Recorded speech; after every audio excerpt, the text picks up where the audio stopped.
আসসালামু আলাইকুম। আজকে আমরা রান্না করব ঝাল ঝাল মুরগির মাংস। তো আজকে বলে নিলাম ঝাল ঝাল একটু ঝাল হবে। তো আমরা বেশ বড় সাইজের একটা মোরগ খুব ভালো করে সাইজ মতো কেটে নিয়েছি এবং খুব সুন্দর করে ধুয়ে নিচ্ছি।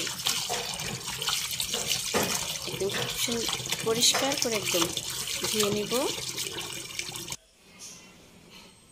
এই যে আমরা মাংসটা খুব সুন্দর করে ধুয়ে নিয়েছি।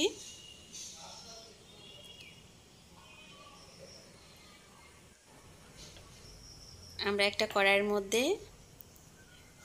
বেশ অনেকটা তেল দিয়ে দিয়েছি। তেলটা গরম হয়ে আমরা পেঁয়াজ বাটা দিয়ে দিচ্ছি। পেঁয়াজ আর কাঁচামরিচ একসাথে বাটা, সেটা আমরা দিয়ে দিলাম। এবার আমরা লবণ পরিমাণ মতো দিয়ে দিচ্ছি।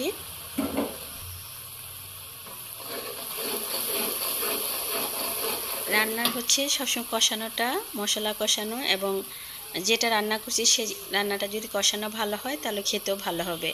তো আমরা হলুদের গুঁড়া দিয়ে দিলাম পরিমাণ মতো। আমরা মরিচের গুঁড়া দিয়ে দিলাম, যেহেতু ঝাল হবে আমরা মরিচের গুঁড়া পরিমাণটা একটু বেশি দিচ্ছি। আমরা এবার পরিষ্কার করা যে মুরগিটা সেটা দিয়ে দিব। তার মাঝখানে আমরা একটু দারচিনি দিয়েছি, এলাচ দিয়েছি, লবঙ্গ দিব, তেজপাতা দিব। আমরা এই ফাঁকে একটু ধনিয়ার গুঁড়ো দিয়ে দিয়েছি। এবার আমরা মুরগিটা দিয়ে দিব।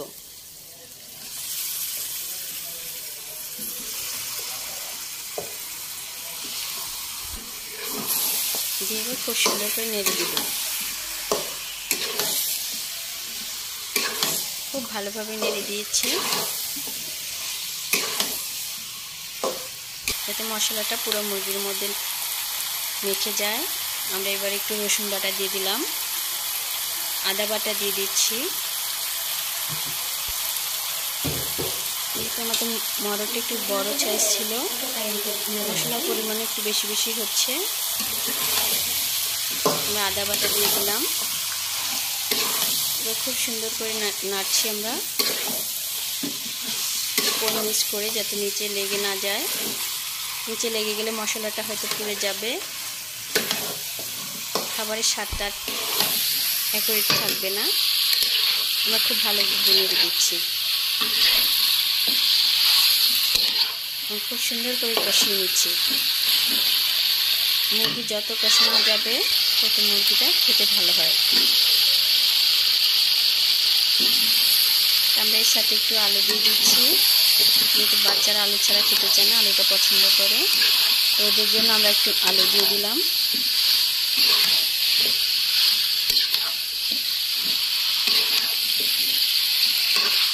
খুব ভালো করে কষিয়ে নিচ্ছি নাড়াচাড়া দিয়ে। আমরা এবার একটু জিরা বাটা দিয়ে দিলাম।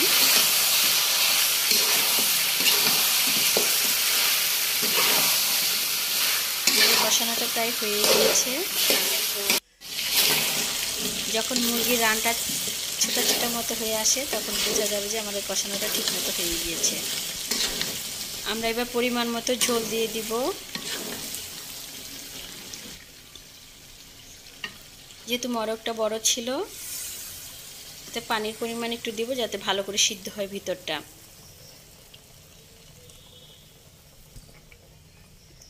তো আমরা পরিমাণ মতো পানিও দিয়ে দিয়েছি। এই ঝোলটা সিদ্ধ হয়ে সুন্দর একটা ঝোল, পরিমাণ মতো ঝোল হয়ে যাবে। একদম শুকনাও হবে না, অনেক টেলটেলা ঝোলও হবে না। এই যে আমাদের মাংসটা প্রায় সিদ্ধ হয়ে গিয়েছে এবং খুব সুন্দর একটা ঘ্রাণও বের হয়েছে। ফাইনালি আমাদের রান্নাটা হয়ে গেছে। আমরা একটা বোলে ঢেলে দিয়েছি। দেখতে অনেক সুন্দর হয়েছে, খেতে অনেক মজাদার হবে। আজকের মতো এখানে, আল্লাহ হাফেজ।